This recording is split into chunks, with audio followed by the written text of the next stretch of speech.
नमस्कार दोस्तों, स्वागत है आपका हमारे YouTube चैनल जिसका नाम है एस्ट्रो नॉलेज में। दोस्तों आज हम बात करने वाले हैं कुंडली में बनने वाले एक बहुत ही बड़े राजयोग के बारे में। दोस्तों मुझे उम्मीद है कि आप सब ने इस राजयोग का नाम सुना होगा। इस राजयोग का नाम है नीच भंग राजयोग। जैसा कि नाम से पता चल रहा है दोस्तों, नीच भंग यानी कि कोई एक ऐसा ग्रह जिसकी नीचता भंग हो रही है और वही ग्रह आपको राजयोग प्रदान कर रहा है।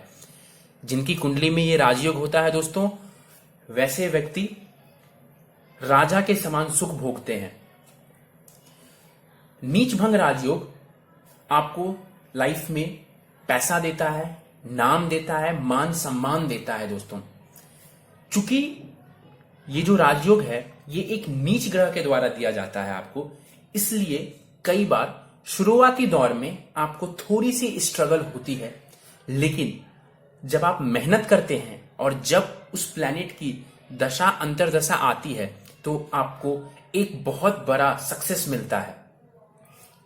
जब भी आपकी लाइफ में उस ग्रह से जुड़ा हुआ कोई भी दशा आए, चाहे वो महादशा हो, अंतरदशा हो, गोचर में उसका अच्छा ट्रांजिट चल रहा हो, तो ऐसे में आपको उस राजयोग का पूरा फल मिलता है दोस्तों। यहां पर कुछ एग्जाम्पल मैंने लिखा है दोस्तों। 3 शख्स के नाम लिखे हैं मैंने। इन सभी की कुंडलियों में दोस्तों नीच भंग राजयोग है। पहला नाम है दोस्तों हमारे देश के प्रधानमंत्री श्री नरेंद्र मोदी जी का। दोस्तों यदि आप उनकी कुंडली देखें, उनकी कुंडली का विश्लेषण मैंने किया है। अगर आप ढूंढेंगे तो उनका कुंडली का विश्लेषण का वीडियो आपको हमारे चैनल पर मिल जाएगा दोस्तों। उनकी कुंडली में अगर आप देखेंगे तो प्रथम भाव में ही नीच भंग राजयोग बन रहा है दोस्तों। उनका जो चंद्रमा है वो प्रथम भाव में नीच का है और अभी उनकी चंद्रमा की महादशा चल रही है और वो दोबारा से इलेक्ट होके हमारे देश के प्रधानमंत्री बने हैं। तो जो प्लैनेट यानी कि जो चंद्रमा उनका नीच का है कुंडली में, वही उनके लिए सबसे बड़ा राजयोग कारक है। ऐसा सिर्फ और सिर्फ नीच भंग राजयोग के कारण हुआ है। दूसरा जो नाम है दोस्तों वो है श्री अमिताभ बच्चन। दोस्तों अमिताभ बच्चन के अष्टम भाव में, उनकी कुंडली का भी मैंने विश्लेषण किया है, उनके अष्टम भाव में दोस्तों शुक्र नीच के हो रहे हैं, लेकिन वहां पर भी नीच भंग राजयोग की वजह से उनको शुक्र ने लाइफ में हमेशा ही राजयोग के समान परिणाम दिए और शुक्र से जुड़े इंडस्ट्री में उन्होंने इतना ज्यादा नाम, मान, सम्मान और पैसा कमाया कि आज उनको पूरी दुनिया जानती है। तीसरा जो नाम है दोस्तों वो है सीएम, चीफ मिनिस्टर रहे, महाराष्ट्र के चीफ मिनिस्टर रहे श्री अशोक चौहान जी का। उनकी कुंडली में भी दोस्तों ये नीच भंग राजयोग है। तो दोस्तों आपने जाना कि ये नीच भंग राजयोग आपको कितना बड़ा सफलता दे सकता है, कितनी बड़ी सफलता आपको मिल सकती है। अब हम जानेंगे कि ये राजयोग आपकी कुंडली में बनता कैसे है दोस्तों। इसके कुछ रूल्स हैं दोस्तों, 6 रूल्स हैं इसके।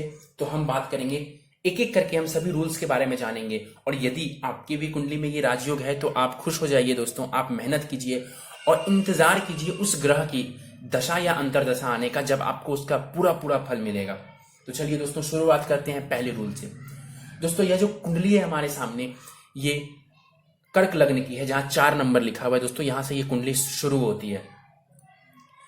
दोस्तों पहला रूल कहता है कि अगर किसी कुंडली में, लग्न कुंडली में, मान लेते हैं दोस्तों कि ये लग्न कुंडली है, अगर किसी लग्न कुंडली में कोई ग्रह नीच का हो और नवमांश कुंडली में वही ग्रह उच्च का हो जाए तो ये नीच भंग राजयोग देता है। मान लेते हैं दोस्तों कि इस कुंडली में जो हमारे सामने है, यहां पे सूर्य देव जो हैं वो नीच के हो रहे हैं। मान लेते हैं दोस्तों कि सूर्य देव जो है चतुर्थ भाव में नीच के हो रहे हैं। मगर यही सूर्य यदि नवमांश कुंडली में, नवमांश कुंडली D9 होती है दोस्तों, उस कुंडली में यदि सूर्य मान लीजिए कि मेष राशि में चले जाएं, तो यही सूर्य जो आपके लग्न चार्ट में नीच का है और नवमांश चार्ट में उच्च का हो रहा है, यही सूर्य आपको राजा के समान सुख देगा। जब भी इसकी दशा अंतरदशा आएगी दोस्तों, थोड़ी सी मेहनत के बाद आपको बहुत बड़ी सफलता दे देगा। अब दूसरे रूल की बात करते हैं दोस्तों। दूसरा रूल ये कहता है दोस्तों कि मान लेते हैं कि कोई ग्रह किसी घर में नीच का हुआ है, जैसे कि यहां पर मान लेते हैं कि शनिदेव नीच के हो गए। दोस्तों शनिदेव मंगल के घर में नीच के हुए हैं। यदि मंगल यहीं पर शनि के साथ बैठ जाए तो दोस्तों ये नीचता भंग हो जाएगी शनि की, और ये शनि आपको नीच भंग राजयोग दे देगा। अब मान लीजिए कि मंगल यहां नहीं बैठे, लेकिन मंगल कहीं से भी कुंडली में इस भाव के ऊपर दृष्टि डाल दें। हम सभी को पता है दोस्तों कि मंगल की 3 दृष्टियां होती है, चौथी दृष्टि, 7वीं दृष्टि और 8वीं दृष्टि। तो मान लीजिए दोस्तों कि जो मंगल है वो यहां बैठ जाए, या फिर ये जो मंगल है वो यहां बैठ जाए, तो यहां से जो इसकी दृष्टि जाएगी दोस्तों शनि के ऊपर या इस भाव के ऊपर, तो ये शनि की नीचता भंग कर देगा। यहां से चौथी दृष्टि जाएगी दोस्तों, तो भी शनि की जो नीचता है वो भंग हो जाएगी। ऐसे में दोस्तों यही मंगल, माफ कीजिए दोस्तों, जो यही शनि देव आपको जीवन में हर सुख देंगे और आपको राजा के समान स्टेटस देंगे दोस्तों लाइफ में, और हर एक प्रकार की सफलता मिलेगी। ये था दूसरा रूल दोस्तों। जो तीसरा रूल है वो ये कहता है कि जो ग्रह नीच का बैठा हो, उस राशि का स्वामी जन्म राशि अथवा लग्न से केंद्र में मौजूद हो, एवं जिस राशि में नीच ग्रह उच्च का होता है उस राशि का स्वामी भी केंद्र में बैठा हो, तो ऐसे में उस ग्रह की नीचता भंग हो जाती है। अब हम उदाहरण से समझेंगे दोस्तों। ये जो कुंडली हमारे सामने है, यह सिंह लग्न की कुंडली है दोस्तों, जहां 5 नंबर लिखा हुआ है। इसके स्वामी ग्रह बनते हैं सूर्यदेव। दोस्तों मान लेते हैं इस कुंडली में जो नीच के ग्रह बनते हैं वो बनते हैं शनिदेव। अब दोस्तों शनिदेव जो है नीच के हुए मंगल के घर में, मेष राशि में, यदि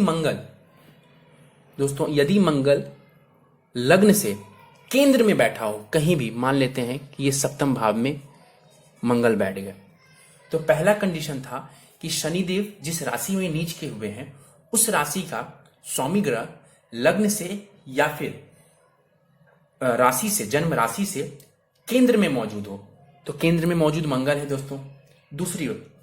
दूसरा जो कंडीशन है इसी में, शनिदेव जिस राशि में उच्च के होते हैं, शनिदेव तुला राशि में उच्च के होते हैं दोस्तों, और तुला राशि के जो स्वामी ग्रह हैं वो हैं शुक्रदेव।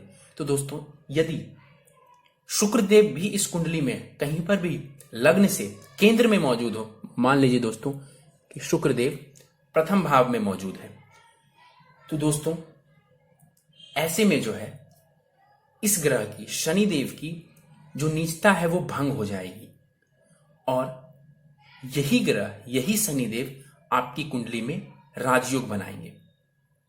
दोस्तों अब हम बात करेंगे अगले नियम के बारे में। दोस्तों हमारा जो चौथा नियम है, अब हम उसकी बात करते हैं। दोस्तों चौथा नियम यह कहता है कि यदि 2 नीच ग्रह एक दूसरे को परस्पर दृष्टि से देख लें तो उन दोनों ग्रहों की नीचता भंग हो जाती है। यह बहुत ही बड़ा नीच भंग राजयोग बनाता है दोस्तों। जैसे कि इसी लग्न कुंडली में, सिंह लग्न की कुंडली में मान लेते हैं कि शनिदेव जो है वो यहां पर नीच के हो गए, ठीक है, और सूर्य देव जो है वो 3य भाव में नीच के हो गए तुला राशि में। अब दोस्तों ये देखिए, सूर्य की 7वीं दृष्टि शनि पर, शनि की 7वीं दृष्टि सूर्य के ऊपर। ऐसे में ये दोनों ही नीच ग्रह एक दूसरे को दृष्टि से देख रहे हैं, परस्पर दृष्टि से इनका भी संबंध बन रहा है। ऐसे में जब 2 नीच ग्रह एक दूसरे को देखते हैं, इन दोनों ग्रहों की नीचता भंग हो जाती है, और ये एक बहुत ही महान नीच भंग राजयोग बनता है दोस्तों। ये एक नहीं बल्कि दोनों ही ग्रहों से आपको राजा के समान सुख मिलने वाला है। जब भी इन दोनों ग्रह में से किसी की भी दशा, अंतरदशा या प्रत्यंतर दशा आएगी तो आपको हर तरीके से लाभ और सफलता मिलेगी दोस्तों। अब हम बात करते हैं दोस्तों 5वें नियम के बारे में। दोस्तों 5वां नियम हमें यह कहता है कि यदि कोई ग्रह नीच की राशि में बैठा है और उसके साथ उसी भाव में कोई ग्रह उच्च का बैठ जाए तो उस ग्रह की नीचता भंग हो जाती है। जैसे इस कुंडली के माध्यम से हम समझते हैं दोस्तों कि मान लीजिए 3य भाव में सूर्यदेव जो हैं वो नीच के हो गए, ठीक है दोस्तों, सूर्यदेव 3य भाव में नीच के हो गए।